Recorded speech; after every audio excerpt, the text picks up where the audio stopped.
So welcome everyone. Thank you for joining us for today's program on the topic of stressless holidays with Kim Langley.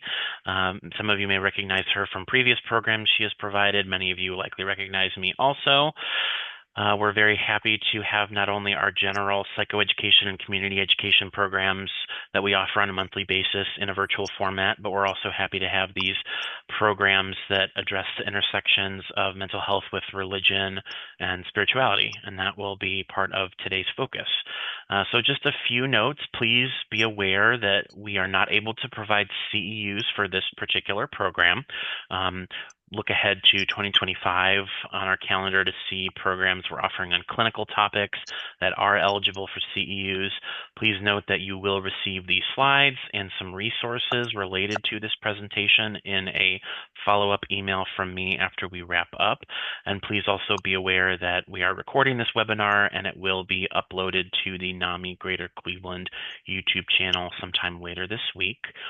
A few other notes, just remember to remain muted unless speaking so that we can limit background noise. Please also feel free to utilize the chat feature. If you have questions or comments or observations, we welcome your participation. And please know that NAMI Greater Cleveland is here for you as a resource providing information and referral, support, education, and advocacy for individuals living with mental illness and their families here in Cuyahoga County. So with that being said, I think I will hand it off to Kim to introduce herself and to get us started. Thank you all for being here, and happy holidays. Thanks. Yeah, they are upon us, are they not? So I'm very happy to be here, and I see a few familiar faces, which is always lovely for a speaker. And I've done several workshops so far for NAMI, and it's always a joy. So please be at ease, and as Matt said, put stuff in the chat box and ask questions, and Matt will be our Oprah Winfrey and monitor the chat box and interrupt me if there's something there that needs saying and so on. We're very informal. I'm well prepared. I'm going to go like a runaway freight train because we only have an hour and there's so much good stuff that we could talk about. But let me just say that I have been a full-time speaker and trainer for over 25 years now. I do keynotes at conferences and webinars. And I used to do a lot of live stand-up training, but I'm trying to slow down. I am a certified spiritual director and open to any and all faith traditions and people who are not involved in any faith tradition. I love it. And I've written a book on grief.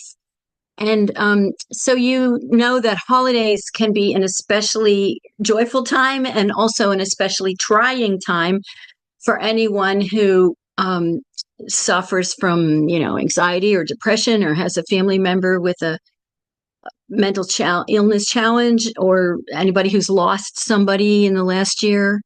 Caregivers, it's not easy. But the gist of my talk today will be ways to streamline things for yourselves so that you and I can have meaningful holiday celebrations. And I'm talking about the whole gamut from Thanksgiving, which is almost upon us, to like New Year's, and whatever holidays you celebrate. I think there will be something here for you.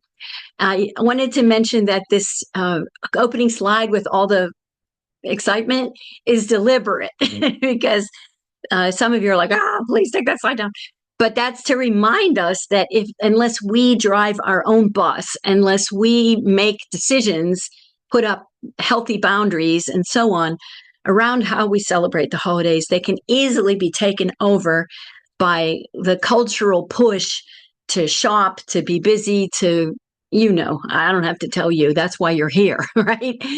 So I wanted to start with this quote, which I loved and hung up in my kitchen for many years so that I could kind of like get it in my bones. All is perspective. To a worm, digging in the ground is more relaxing than going fishing.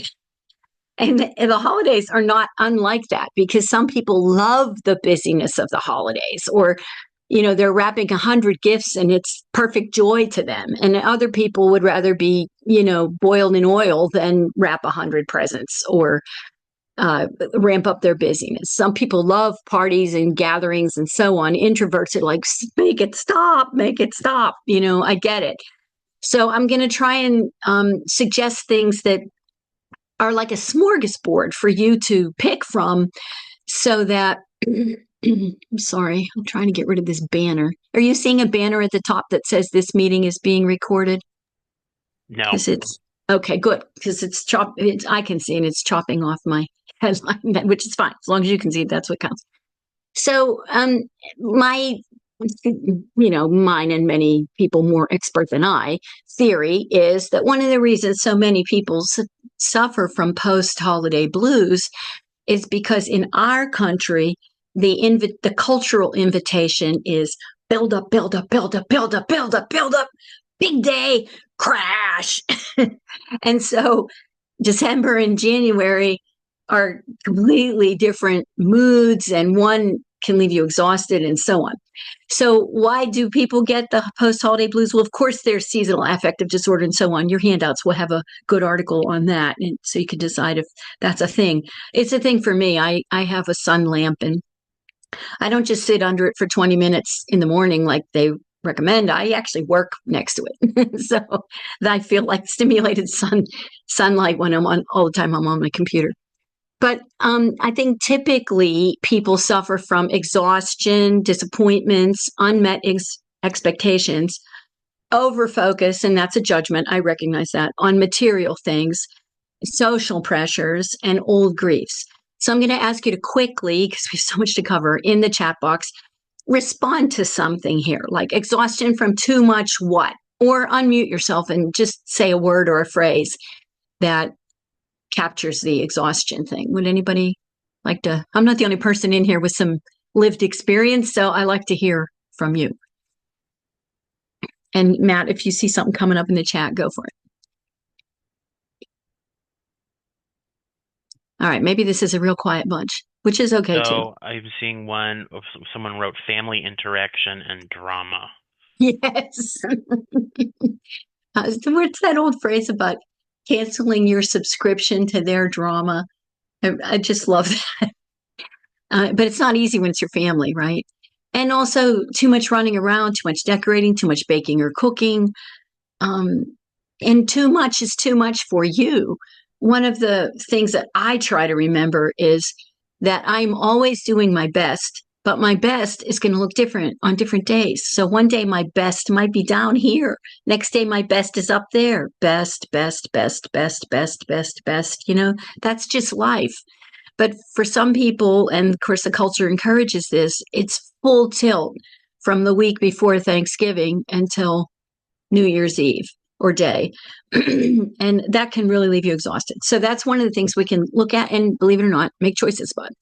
Disappointments like I didn't get the gift I wanted, or so-and-so didn't show up again, or my brother promised he'd come this year and then he canceled out at the last minute, or my kids changed their plans, or my daughter got COVID and so I had to celebrate by myself. There's always something. And then unmet expectations, like maybe this year the family won't do nothing but watch football all day on Thanksgiving. Maybe we'll actually have a conversation. And then if they've always done it, they'll probably do it again this year. So then we set ourselves up with our expectations for disappointment. Is there anything else coming up, Matt? Yeah, so we've got quite a few. So folks wrote Good. Stress, negativity, traffic, over focus on material things, exhaustion from family expectations, stress, time constraints, pressure, and expectations of being happy and making the magic happen. Yeah. Oh, I'm so glad you read that one. Because when I'm talking about cultural pressures, I think that is a huge one. And some of you know I do a whole workshop on the science of happiness, and I do the science and spirituality of happiness.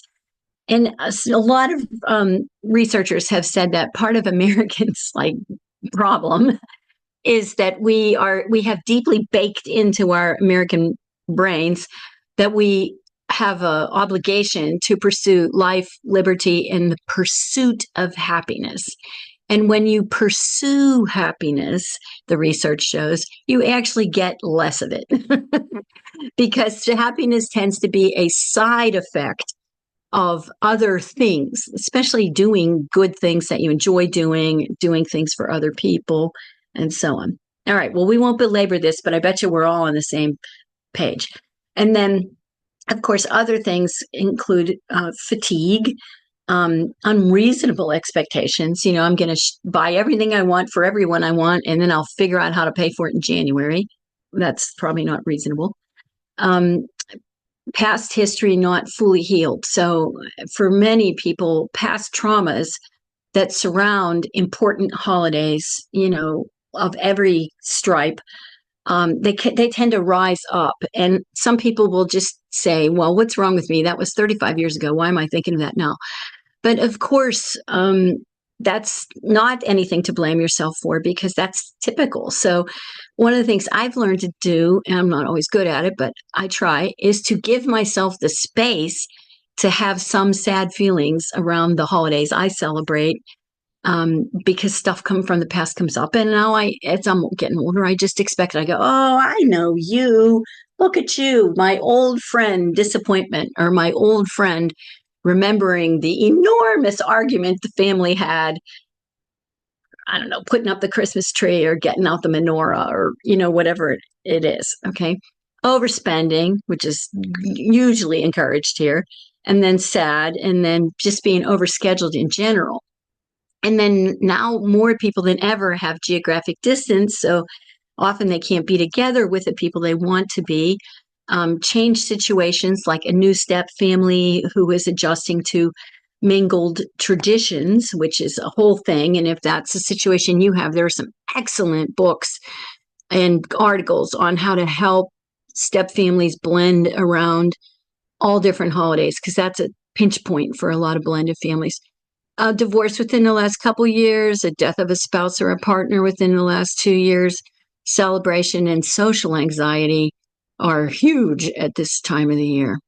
So sometimes we're tempted to say, well, what is wrong with them? If only they would show up when they say they were. If only they wouldn't come to New Year's Eve already drunk. If only they would take their medications. There's always things that we would like them to do.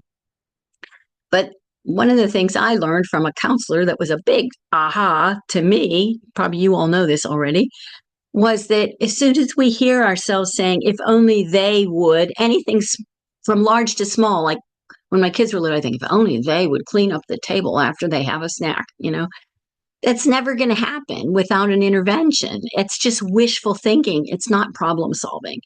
So unless I'm willing to sit everybody down, talk about the crumbs at the table, hand out rewards and consequences if it isn't done, talk about giving people one more chance, or whatever my structure is going to be for making this change in the family, if only they really isn't part of it, because that takes my happiness and satisfaction and gives them the key to it. So I'm putting my happiness in their hands, so that if they don't show up sober, it ruins the holiday for me. I've really tried hard to learn how not to have that mentality. It's decades of practice, honestly. I'm not saying I'm great at it, but I'm better than I used to be. And that's what we're looking for, progress. So Tamara Jansky said this, which I just loved. Wait, are we preparing for holidays or final exams? It's time to change our relationship with the holidays. We don't have to break up with them, which, of course, as you know, some people do. I just don't do holidays anymore. Too much pressure. There is some middle road if people wanted to choose it.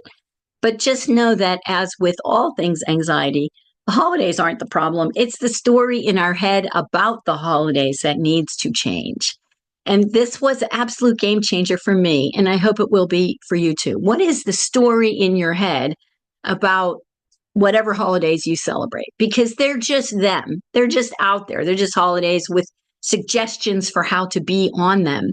But luckily, we're grown-ups. And so even though we may not have had any choices about how the holidays got celebrated when we were kids, we have all kinds of choices about what we want to participate in now. So this is in your handouts, because it's something you could take to your journal or prayer or meditation or reflection, whatever works for you.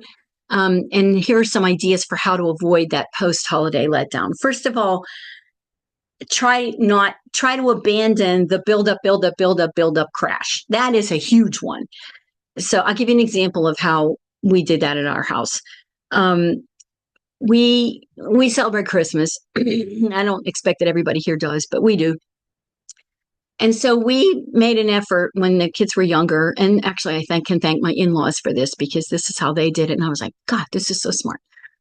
We keep Thanksgiving, no Christmas decorations up at Thanksgiving. It's a holiday festival.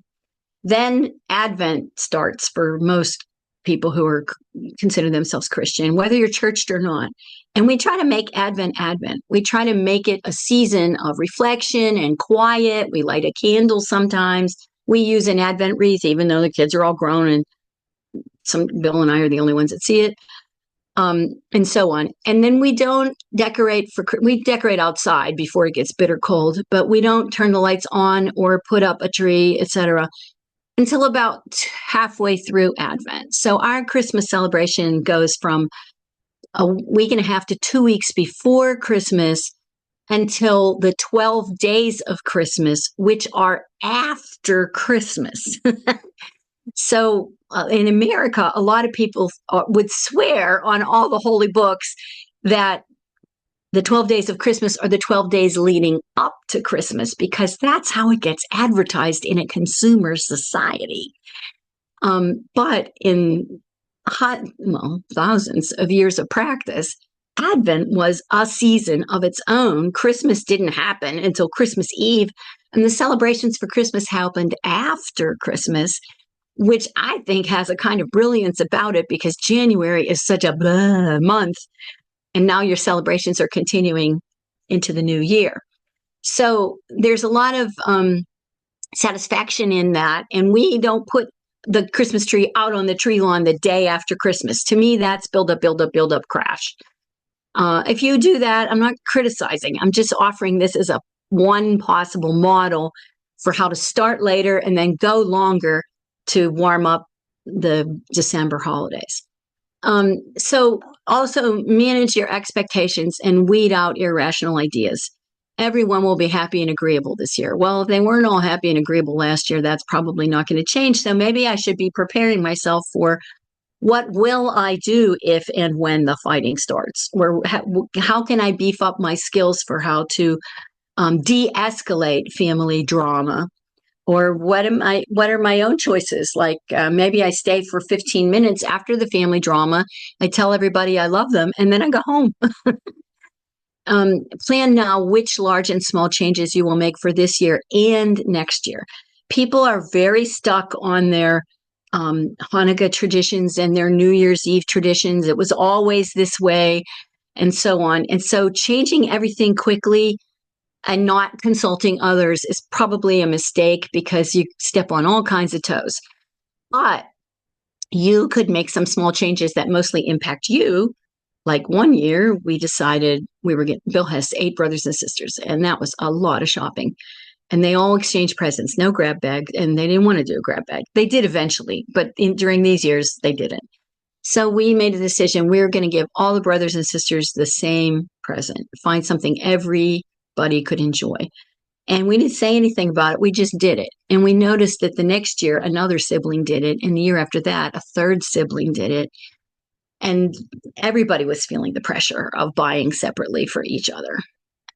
Okay, so the other thing is, and this is probably even more important, what big or middle-ish changes would you like to make that you could talk to the family about this year, implementing them only next year? And then take notes, attach them to your calendar, and bring it up again in a family email or group text or something, reminding them, okay, last year we said we were going to do this. Does everybody still agree, or does the majority still agree that this is the way we want to go? Blah, blah, blah. I've known a lot of families, I do coaching, so I've known a lot of families who pull that off pretty gracefully. Takes time, takes skill, takes preparation, but it can be done. Also, be mindful that each of us will celebrate a limited number of holidays in a lifetime. So try negotiating some new tradition that fits your present state of life right. So as we're getting older, I think gift cards can be kind of lame. On the other hand, most people enjoy them or trade them in for something else. And as I'm getting older, it's a lot easier to give gift cards. So I'm slowly allowing myself to do that. You may feel differently, right? Um, Another example of a new tradition is when our kids got bigger, when they were teenagers, we said to them, okay, guys, like we've been doing the whole Christmas thing for a long time. We love it. We still want to do it, but, and try not to avoid, and we would like you guys to be in charge of the tree. So we'll give you the money and you go get it and put it up and we'll help you decorate it. And so the first year, was getting closer and closer and closer to Christmas, and there was no tree. And so at dinner one night, I reminded them, okay, guys, you're in charge of the tree this year. There's no tree yet. Like, are we going to have one, or, what's happening? And all of a sudden they're all like, oh my God, we got to get in a good way. And so they went and got it. And then that was their job ever after. And bless their little hearts, even as their aging parents age, they still come over and help us put up the tree. So that turned out to be a good investment. But step families, blended families, remarried widows and widowers, they often have to enter into a series of negotiations. It's not always one conversation and done.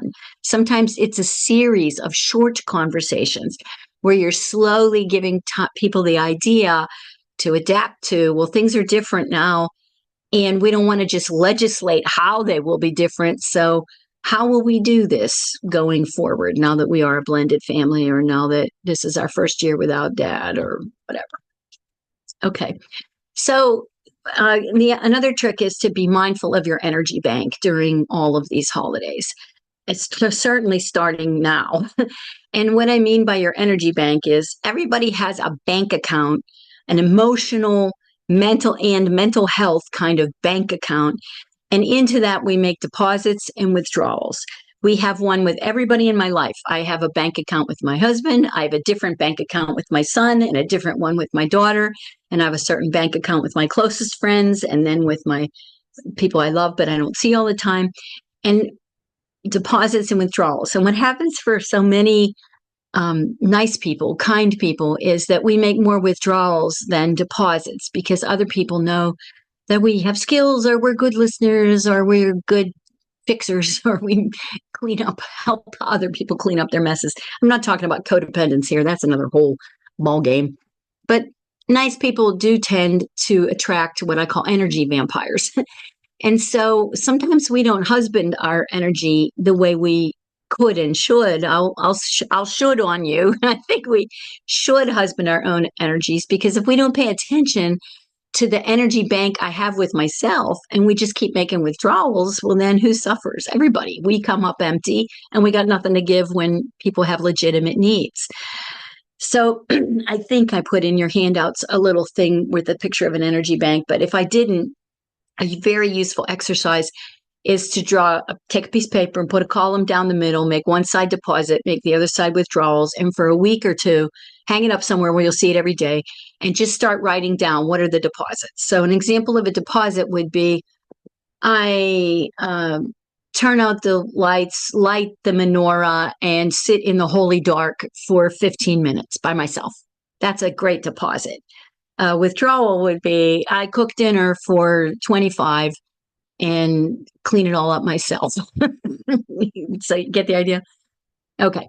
So that's all I'm going to say about that. But I hope some of you'll do that, because boy, is that educational. When I have done it, I'm like, no wonder I'm so tired, or no wonder I'm a little burned out, or whatever. Like, look at all these withdrawals and hardly any deposits. Duh. I got to get on the deposit side.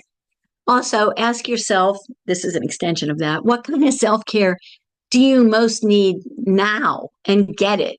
Would a massage or a facial or a babysitter, if you can afford one, would any of that help? Or if you celebrate a holiday where there's a gift exchange and you have, 4 sisters, ask them if they'll pitch in to get you a massage, for your gift, because that's what you really need. At a certain age, most of us don't really need any more tchotchkes or kitchen appliances, but we might really need some self-care.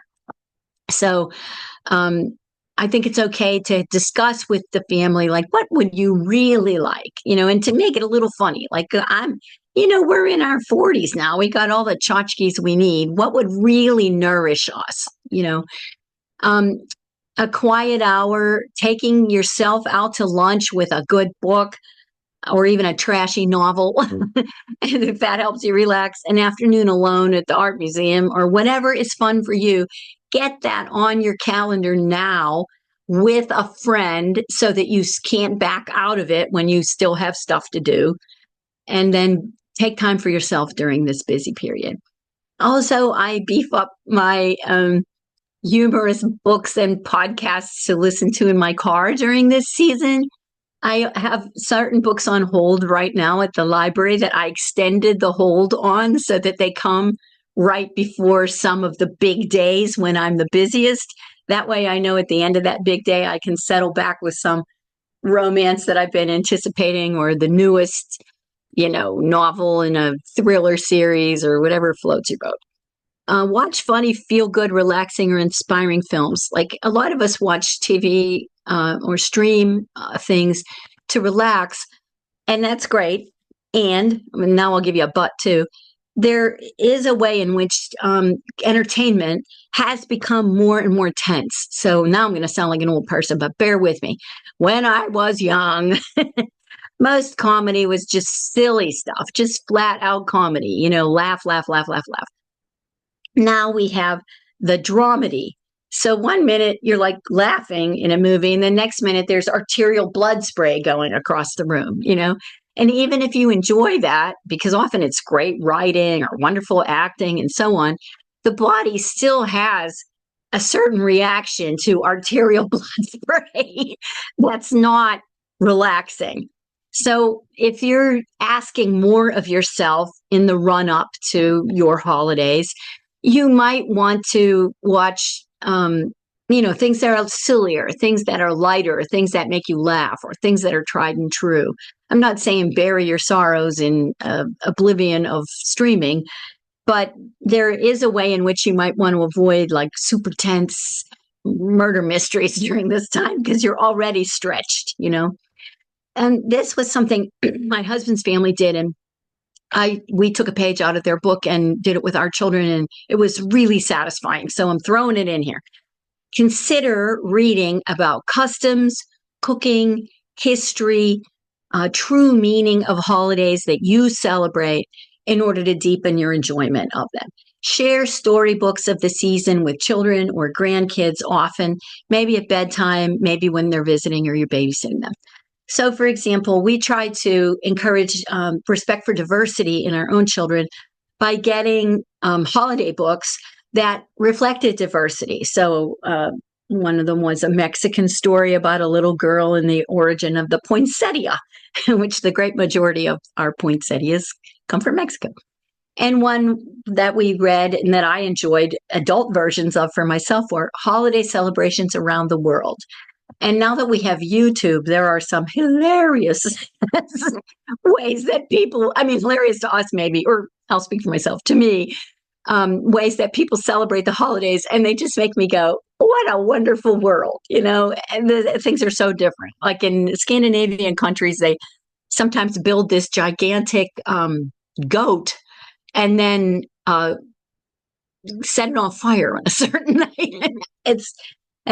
It can be really fun. Work minute by minute on your positive and compassionate attitude. So sometimes it's easy to get irritable in the run up to all of these holidays. And it happens to me too. When I tried to train myself to do, when I feel dissed or disrespected or ignored, or I'm standing in a long line or whatever, I just try to think about all these people around me and all their history and how hard the people behind the cash register are working and all the yahoos they probably have to deal with on any given day. And it just opens my heart up with compassion. So even if they're grumpy and when I leave, they say, have a nice day, I can think, oh, you poor thing, instead of, so I'm less triggered if I work deliberately on my positive and compassionate attitude.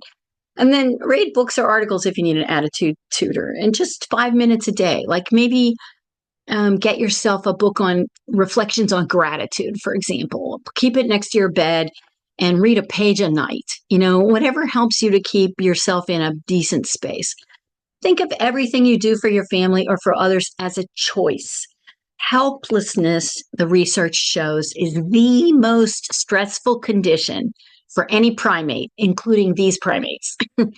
And so that's part of what stresses so many people out. My sister-in-law wants us all to spend $100 each, and I don't choose to do that. And so I'm going to have to practice having a difficult conversation with her where I say, our budget does not permit a, an expenditure of that size for every family. And I really appreciate whatever you want to do. And it would help me if you understood that that just isn't possible for us. And please don't feel any obligation, blah, blah. Or I remember one year after I had my second baby, I was like, I was so depressed about having to write Christmas cards. I thought, I can't do it. I can't do it. Tried to get my husband involved. He didn't want to do it either. God love him. So I just wrote an email to all the family and I said, guys, I just can't do it. Some people love writing cards. I'm not one of those people. I absolutely hold you in my heart. The only people I'm going to send cards to are the really elderly relatives who look forward to it. And other than that, feel free not to send me a card anymore if it's laborious for you. And some people did stop sending them, and some people still send them, and I haven't sent them since because that's not my jam. I do other things. I call people, I text them, but writing cards, not me. Accept your feelings and process them in a journal. Journaling, even just during the holiday seasons, can be really great as a brain dump to get things take them in from the level of rumination rattling around in your head and get them down on paper. I just read a study today that said that people who were instructed by researchers to write down 10 things or less that they need to do the next day fell asleep 15 minutes earlier than people who didn't write anything down. Because it's so normal for us to go to bed and then start thinking of all the things left undone. But if you write it on a piece of paper, now you've brain dumped it onto the paper and you can go to sleep. And people who wrote 5 or fewer things took longer to go to sleep than people who wrote 10 things. Isn't that fascinating? So the more you could brain dump, the better you slept, even if it seemed like kind of a long list by the time you were done. Write a letter that you won't send. So my dad was an alcoholic, and he was sometimes totally there for you and sometimes no present, no phone call, no nothing. You just didn't know what any given year what was going to happen. So I started to write him letters about my feelings about his inconsistent presence in my life, but I never sent them because it didn't seem like it would be helpful. But I felt better getting it out. Or talk with a trusted person. Does it create stability, security, and a healthy tradition? This is a real helpful litmus test for choices that you're going to make. So in my example, I thought stability, security, and a healthy tradition. Are Christmas cards an essential part of that? No, not for me. For somebody else, maybe, yeah, so we all do our own thing. Or as our person earlier said in the chat, the pressure to make the magic happen. I really felt that when I was a young mother, and my mother was one who really tried to make the magic happen, which was great, except she usually spent more money than she could afford, and there was fallout from that after holidays and so on. And so whenever a counselor said to me, when I was complaining one time about holiday stress, she said to me, here's your guideline. Does it create stability, security, and does it feel like a healthy tradition to you and to the family? If it does, do it. If it doesn't, change it. I was like, booyah. All right. Do you like doing it, or does it feel like a have to? That's why you might want to take it to your journal or meditation or prayer or a wise friend. Does everyone involved endorse it? This is the most labor-consuming part, and sometimes not everybody will endorse it, and then you just might have to draw a boundary, like loving me is loving me as I am, and this is how it is for me, and I'm listening to your input. I'm not sure I can do all of those things. If you want me to come to a New Year's Eve celebration and a New Year's Day celebration, I might have to pick one or the other. Does doing it cause resentment? If it does, then it's right out. Because what kind of a gift is it if I give it or do it for somebody else with resentment? It's not. Does it consume an unreasonable amount of anyone's expense, time, or energy? You're going to have all these questions in your handouts to talk over with others and start a dialogue with family and so on. Does doing it keep you from doing something else more meaningful to you? When I was first posed with this question, I realized, oh my God, the answer is yes. Like, I would love to be going out to see somebody's train display or the flower exhibit at the Arboretum or the gingerbread house contest winners. And why am I not going to see those or going to a concert or something? Because I have this gathering and that gathering and a work gathering and stuff to clean the house and blah, blah, blah. And so what can you do to let go of or get somebody else to do some of those things? In one of my jobs, I was the facilitator for a group of single parents. And what a lovely job, the opportunity that was.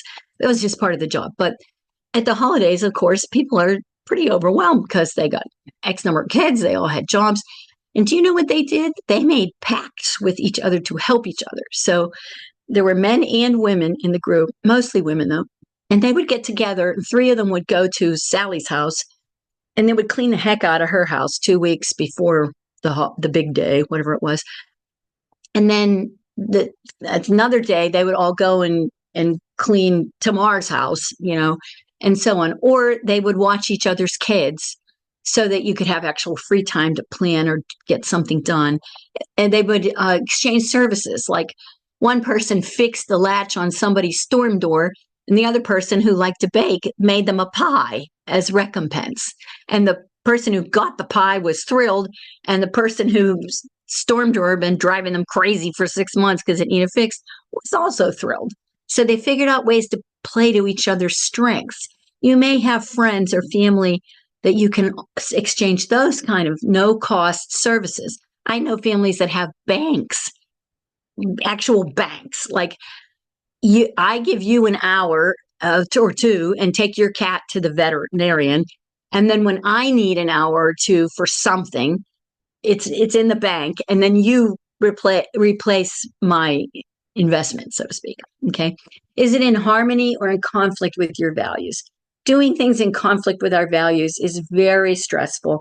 And because people have good sniffers, they can usually smell that our whole heart is not in this, or there's some resentment, or we don't like doing it, and so on. And so what is the point? If people can smell that it's not working for us, then why not just be honest and have a dialogue about how to be true to your own values and still do some of what the family or friends want you to do?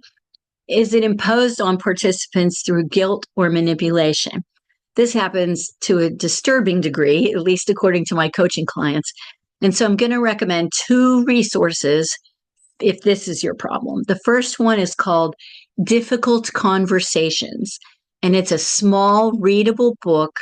So jot this down maybe. And the writers of it come from the Harvard Negotiation Project. And these are professors at Harvard who run a clinic where people bring in family and work and all kinds of problems that they haven't been able to solve themselves. And then they mediate that for them. I learned so many skills from that book about how to have tender conversations with people. They have served me the whole rest of my life. So Difficult Conversations, Harvard Negotiation Project. There's 3 authors on the book. The other one, I can't think of the author this second, but it's How to Say Anything to Anyone. I can see the face of the author, but I'm not coming up with the name. How to Say Anything to Anyone.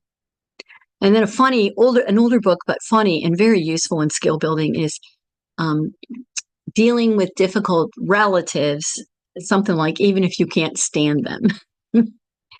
And I learned a lot from that one too. All right. Consider interviewing extended family, especially your elders, about their yesteryear customs. And one of the things I learned from that is yesteryear customs used to be so low stress compared to what we impose on ourselves now. I remember my grandma saying a stocking would have 5 pieces of candy and an orange in it. Now, if you gave that to a kid now, they'd be rolling their eyes. But the point is, it doesn't have to be a Hallmark holiday to be a good holiday. And once people get the idea that you're trying to slow down, you're trying to simplify, you're trying to keep whatever your religious values are front and center in the season rather than commercializing it, they might not be happy about it, but most people will respect it. And if they don't respect it, you can ask them to respect it, you know? So I have friends and family who love to entertain, and they invite you to 9,000 things. And if you're not careful, you could be going out 3 nights a week. And I just learned to say to them, I'm sorry, I'm already booked that night. And they don't have to know that you're booked with yourself. Sometimes I am booked with a book because I know I don't want to go out that much. It's not a lie. It's just an omission. So we could quibble about the morality of that, I suppose. But I personally feel like I don't owe people an explanation for what I do with my time. So maybe I'll even mitigate it by saying, I'm going to send over some Christmas cookies for your party, but I can't be there myself or whatever, you know. You don't have to do that either. It's okay to just tell the truth too. If you have somebody who's not manipulative, you can say, I vowed last year that I was going to slow down and just spend New Year's at home or have a quiet Thanksgiving with just a couple people. And I'm really trying to keep that vow to myself because in my old age, I recognize, and you could be 40 and say in your old age and people will laugh, that's what I really need. If you have comments or disagreements, of course, put them in the chat. As long as they're respectful, I love to hear opposing viewpoints. Research ethnic customs and go back to some of those. So again, we're Christians who celebrate Advent.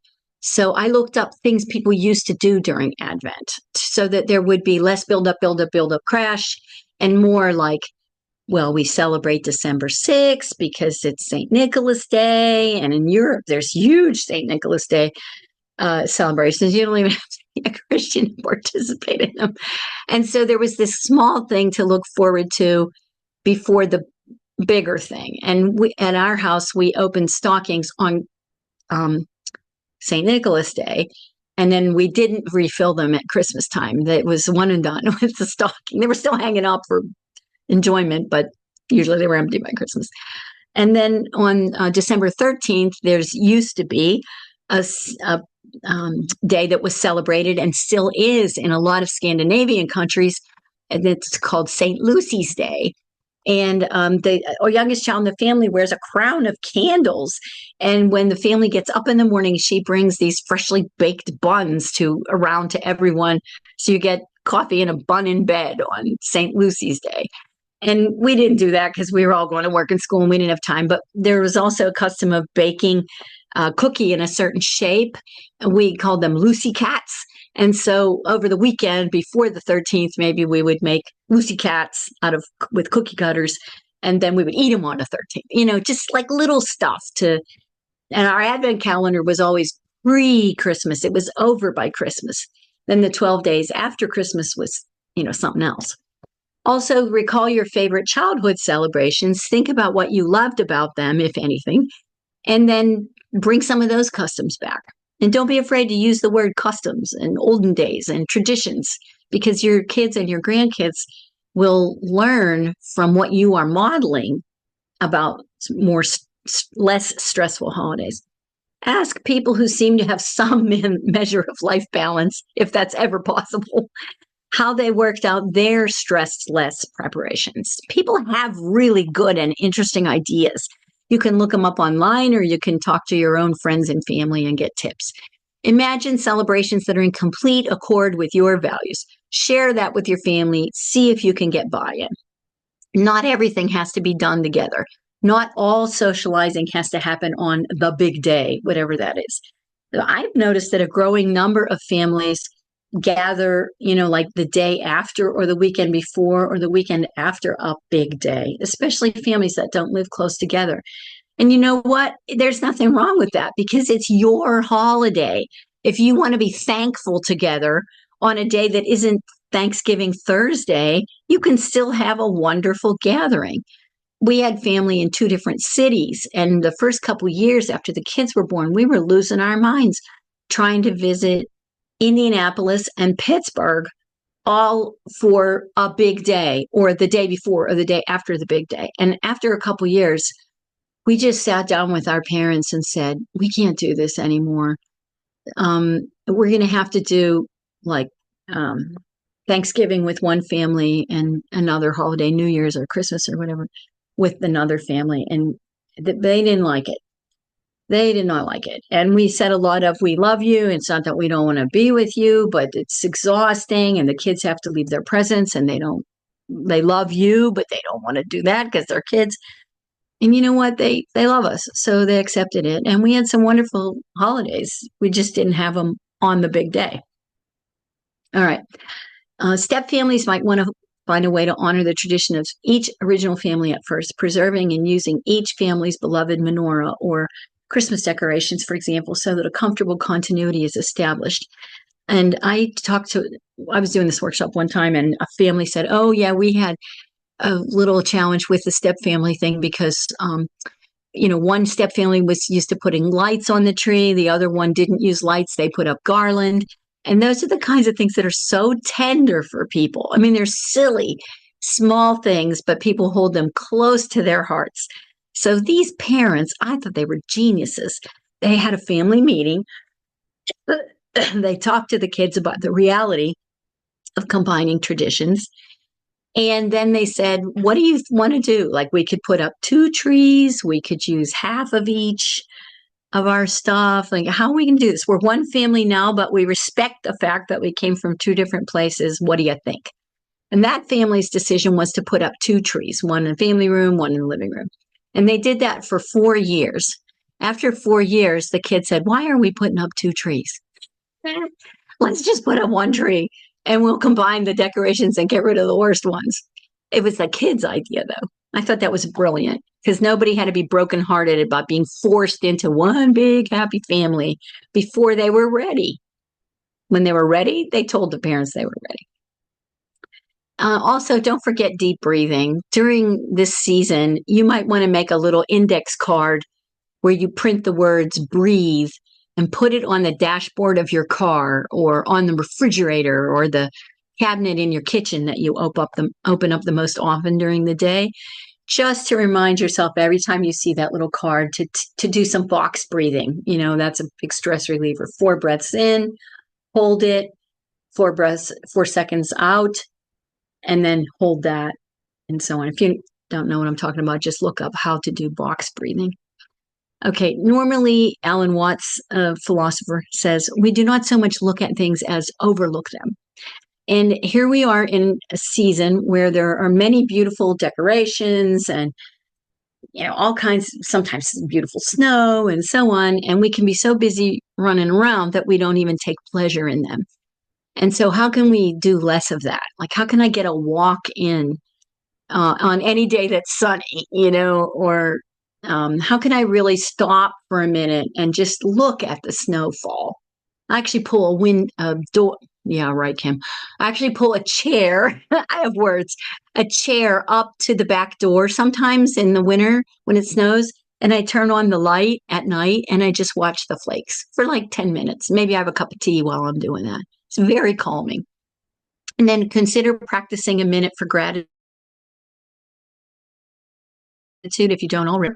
This might be a wonderful time to implement a gratitude journal or return to a gratitude journal if you've fallen off the wagon. And a gratitude journal can be some beautiful journal that you have, but can also be a 49-cent notebook from the dime store. Oh, that's really aging me. From Mark's. And you keep it by your bed with a pencil and you write down 3 things every night that you're grateful for. And then the longer you do it, the more you stretch yourself to look for new things that you're grateful for instead of just writing the same 3 things down every day. And I love that activity because no matter how much caca has hit the fan, and if you're alive, caca is going to hit the fan, there's always 3 things to be grateful for, even if it's something very small like watching the snow fall with the light on at night, or that wonderful piece of salmon that you had for lunch in the restaurant with your friend, or, it can be really little things. Judith Knowlton said, and it's one of my favorite favorite quotes. It changed my life when I started to believe this. I discovered I always have choices. Sometimes it's only a choice of attitude. Sometimes I would flex and not have my first choice about the holiday, but my mother was still alive and I loved her, and there were certain things that were must-haves for her, and I went along with those because I loved her. And then my choice was to do it from love rather than resentment or guilt. So there you have it, my friends. We have a couple minutes for questions and comments if you like. I'm going to put all your good faces up here. If you want to, you can put your face back up. It's up to you. And have you put the handouts in the chat box, Matt? Yes, so I saw someone asked about receiving this information, so I will be sending an email with the slides and the handout, and I did also put the file with the handout in the chat. I can do that again now, so you can download it that way if you like. Please do remember, I'm going to put the link to the survey for this program in the chat also. Let's see. All right, there's the link. I just put the link to the survey in the chat, and I said I would put the handout in the chat again. All right, there that is. Thank you for joining us, everyone. Just seeing some gratitude expressed in the comments so far. To the person that asked, yes, this recording will be placed or posted to our YouTube channel.